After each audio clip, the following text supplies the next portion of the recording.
কথা বলেন, আদম সন্তানকে সুস্থ থাকতে দেবে না। এই পৃথিবীতে আমেরিকা যেই দিন বিশ্বের মোড়ল হয়েছে সেই দিন থেকেই সিদ্ধান্ত নিয়েছে কোন মুসলমানকে তারা শান্তি থাকতে দেবে না, ঠিক কিনা বলেন? তার শেষ বলি ইব্রাহিম রাইসি, এর আগে মিশর, এর আগে লিবিয়া, এর আগে ইরাক, এর আগে বসনিয়া হার্জেগোভিনা, এর আগে চেচনিয়া, এর আগে সিরিয়া, সবগুলো হচ্ছে বিশ্বের 1200 বছর মুসলমানরা শাসন করেছে। বিশ্বের কোনো যুদ্ধের দামামা কিংবা মানুষ হত্যার কোনো নজির তেমন নাই। বিজ্ঞানীরা, মুসলিম বিজ্ঞানীরা চিকিৎসা বিজ্ঞান আবিষ্কার করেছে, জ্যোতির্বিদ্যা আবিষ্কার করেছে, শৈল চিকিৎসা আবিষ্কার করেছে, গণিত আবিষ্কার করেছে, জ্যোতির্বিদ্যা আবিষ্কার করেছে। মুসলমানরা মানুষের কল্যাণে আবিষ্কার করেছে, কল্যাণে কাজ করেছে।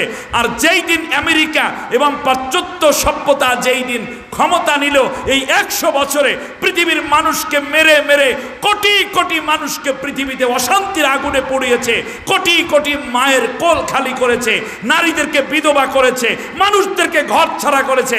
শান্তি নামক সুখ পাখিটাকে আমেরিকা এবং তার জোট বাহিনীরা হত্যা করে উল্লাস করছে। আর তাদেরই দোসর যারা, তারা যখন ক্ষমতায় যায় দীর্ঘ ক্ষমতায় থাকো, আর যারা নিরীহ মানুষ আছে তাদের যেন জীবন চলা সুন্দর না হয় সেই জন্য হাজার রকমের বাধাগ্রস্ত তৈরি করে, তারা দিনের পথে যেন চলতে না পারে সেই রকম ব্যবস্থা তৈরি করে দাও। এগুলো সব হচ্ছে শয়তানের মুরিদ। বলেন ইবলিসের কি এরা? মুরিদ, ইবলিসের চেরা চামুন্ডা। এরা হচ্ছে ইবলিসের খয়ের খা এবং তার সাঙ্গপাঙ্গ।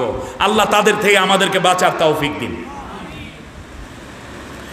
আল্লাহ রাব্বুল আলামিন বললেন, শোনো, সুম্মা লা ইয়াতিয়ান্নাহুম মিন বাইনি আইদিহিম, ওয়াল্লাহ, আমি এই আদম সন্তান যাদেরকে তুমি নেককার হিসাবে জান্নাতে আসতে ব্যবস্থা করবা, আমি তাদের ডান দিক থেকে আসব, ওয়ামিন খলফিহিম, এবং আমি তাদের পেছন দিক থেকে আসব, তাদের সামনে থেকে আসব, পেছন দিক থেকে আসব, ডান দিক থেকে আসব, বাম দিক থেকে এসে ধোকা দেব।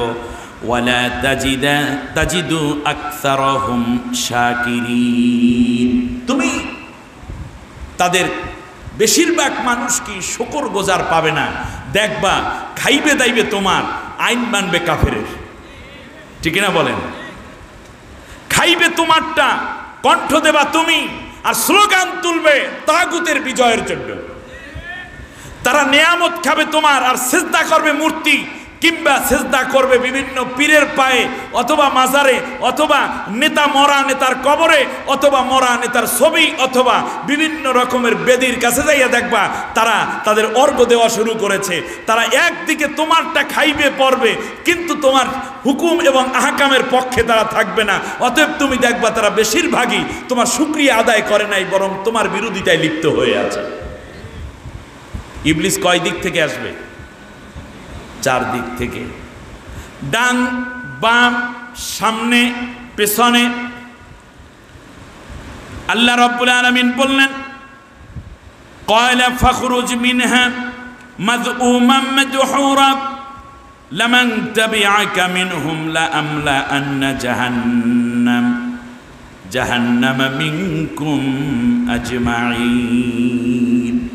আল্লাহ তাআলা বললেন যে শোনো, এখান থেকে তুমি লাঞ্ছিত অপমানিত অবস্থায় বের হয়ে যাও।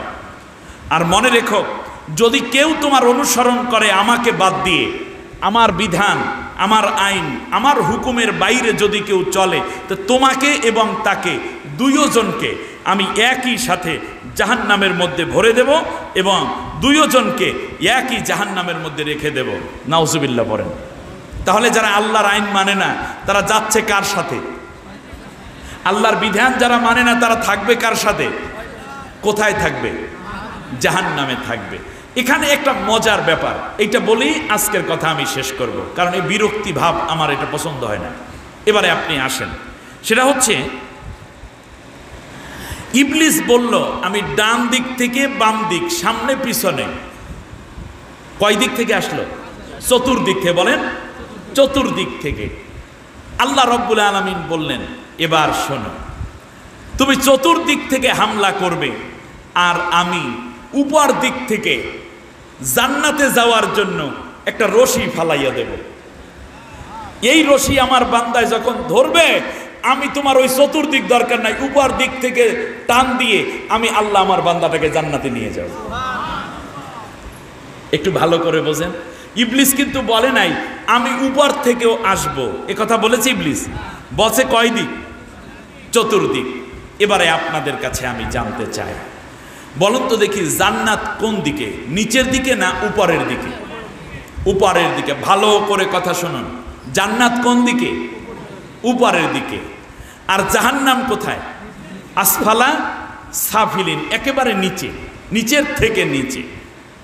বেশ ভালো কথা।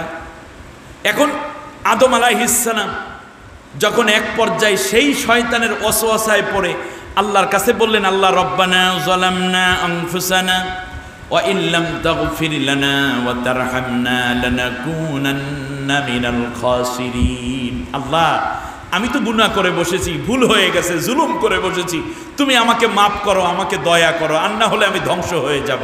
তখন আল্লাহ তাআলা বললেন, আদম দুনিয়ায় চলে যাও, তোমার সন্তানেরাও এইরকমই শয়তানের ওয়াসওয়াসায় পড়ে যাবে, শয়তানের কথা শুনে গুনার কাজ শুরু করে দিবে। তখন তারা তোমার মতো তওবা যারা করবে, আমি আল্লাহ তাদেরকে জান্নাতে আনার জন্য আমি ওই উপরের জান্নাত থেকে একটা রশি দুনিয়ায় ফেলে দেব, যেমন তোমাকেও আমি দেব। এই রশি যারা ধরবে আমি তাদেরকে জান্নাতে নিয়ে আসব, তাদের জন্য ভয়ও নাই, কোনো দুশ্চিন্তাও থাকবে না। আমাদের জন্য আল্লাহ একটা রশি পাঠাইছে, এই রশিটার নাম কি? আর একটু জোরে বলেন, রশির নাম কি? কোরআন। জান্নাত থাকে উপরে, আমরাও যেতে চাই জান্নাতে। এর মানে যেতে চাই কোথায়?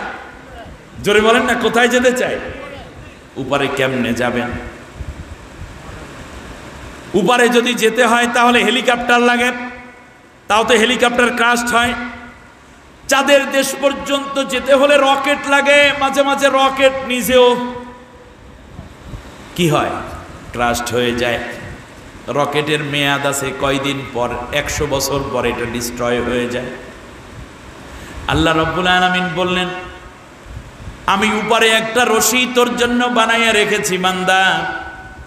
বাল হুয়া কুরআনুম মাজিদুন ফি লাওহিম মাহফুজ।